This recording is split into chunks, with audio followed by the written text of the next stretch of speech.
After missing the NHL playoffs for a combined 18 straight seasons, both the Columbus Blue Jackets and the Buffalo Sabres made big changes this offseason, including new head coaches on both teams. So today we're going to take a little side-by-side comparison of each team's offseason, give them a letter grade, and let you know if we think either of them will be in next year's NHL playoffs. Hey everybody, welcome into Clearing the Benches, your one-stop shop for hockey content. If you go ahead and hit your subscription button right now, you'll be sure to be in on all of our future videos. Well, when we look at this lineups, they both were very, very busy this offseason. Let's start off over in Columbus, where they have a new GM in Don Waddell, and then they have a new head coach in Dean Evason. I think these are going to be very, very good moves for Columbus moving forward. Evason is a little bit of a taskmaster, and he's going to demand accountability out of this lineup, and that's something that they may not have seen in recent years. When we look over at Buffalo, what they did, they brought Lindy Ruff back. You know, he was the last coach in Buffalo to get them into the playoffs, so they're hoping to bring a little of that magic back. And I think that's a great hire for Buffalo. They went through 6 head coaches since he was last coaching, and none of them made the playoffs. So it tells you he did something right over there. Well, we look at what these teams did on the ice. First of all, in Buffalo, they re-signed Ukko-Pekka Luukkonen to a 5-year deal. They signed James Reimer, and that makes me wonder if they're going to go with a 3-headed monster with UPL, Reimer, and Devin Levi in the pipes this year for Buffalo. When we look at what Columbus did, status quo from last year, bringing back Elvis Merzlikins and Daniel Tarasov.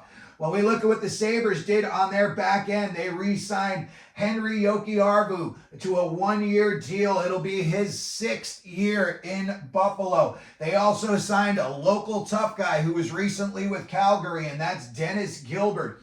He's played in 82 NHL games, and he's already been in 12 fights. They also signed Cale Clegg on a 1-year deal.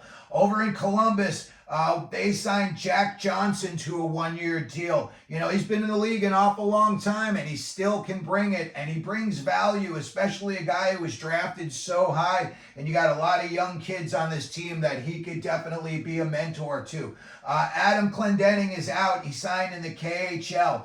And they signed Jake Christensen to a 2-year deal, and that's going to be a 2-way deal between the AHL and the NHL. When we look at what the Sabres did up front, the first thing they did in my mind is a head scratcher here when they traded Matt Savoy to the Edmonton Oilers for Ryan McLeod and Tyler Twilo.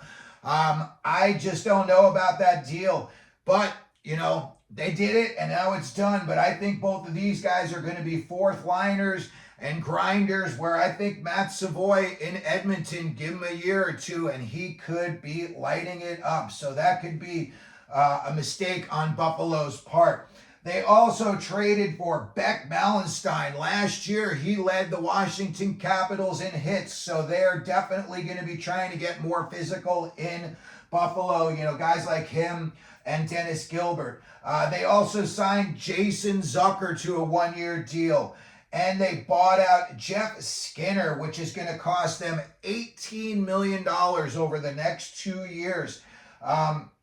They signed Nicholas Aube-Kubel on a 1-year deal, and they also signed their recent number 1 draft pick, Consta Helenius, to his entry-level contract. When we look at what Columbus did up front this offseason, I think they had an excellent offseason. I think they did everything they needed to, and their future's looking very bright, as is Buffalo's. Buffalo's got a lot of young kids that are going to be coming up soon, and I think those kids are going to start making a difference. Let's start off with Columbus. First of all, they re-signed Kirill Marchenko to a 3-year deal. That kid is good. They signed Sean Monahan to a 5-year deal. I think he's going to be also another guy that's going to mentor a lot of these young kids. They signed Kent Johnson to a 3-year deal. They just signed Jimmy Snuggerud.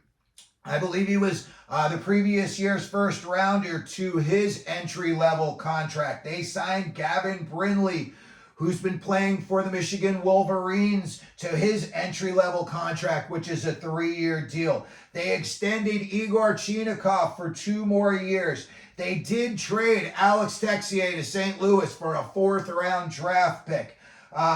Alex Nylander is a UFA, but I think they're going to want to bring him back. And Cole Sillinger is an RFA, and I'm pretty sure they're going to be bringing him back. The big elephant in the room for the Columbus Blue Jackets is obviously Patrik Laine. He better figure it out and figure it out fast. He's only got 2 years left on his deal. He's making $8.7 million a year. And if he wants any other team to even give him a sniff, he's going to have to figure it out. He's going to have to get it figured out between the ears, that's for sure. When I look at both of these teams, I think they have both got a lot of young talent that's going to be coming through. They're going to, be bringing kids up, especially on the Blue Jackets. They're going to give these kids, a little cup of coffee like they did last year with James Malatesta. Brought him in towards the end of the year. See what he's got. Malatesta and Josh Doan made their NHL debuts in the same game at the Mullet Arena, and Malatesta actually got in a fight that game. So CBJ and Buffalo both have some really good kids that are going to be coming up. But when we look at just this offseason, I'm not all that impressed with what the Buffalo Sabres have done, and I am going to give them a C for their offseason efforts. I do believe it's going to be addition by subtraction with the Skinner deal. I know they're going to have to pay him out, but I think moving forward, that's going to be a good deal. Again, we're going to have to keep an eye on that Matt Savoy trade.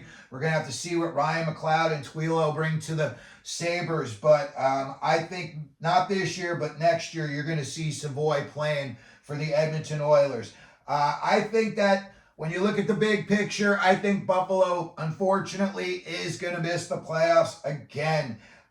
This will be 14 years in a row. I just don't see this offseason being so much of an improvement to last year's roster. And I think last year they went through some mental funks that I think Lindy Ruff is really going to be very busy trying to, figure it out and making sure his team is stable through the whole year. They had a lot of ups and downs last year. They gave up way too many goals. When I look at what Columbus did this offseason, I do like their offseason. I think signing all of these kids is really going to project them in the future. And I'm going to give their offseason grade a B+. They're reuniting Monahan and Johnny Gaudreau. They had big-time success up in Calgary. Maybe they can, get that figured out again in CBJ. I think they've got to trade Laine. I don't think it's going to work out. You got a lot of young kids on this team that are going to be looking for ice time, and a lot of them are just almost as skilled as Laine is. I know he's really highly skilled, but so are a lot of these kids. And, there's other ways than, just being flashy to win a hockey game.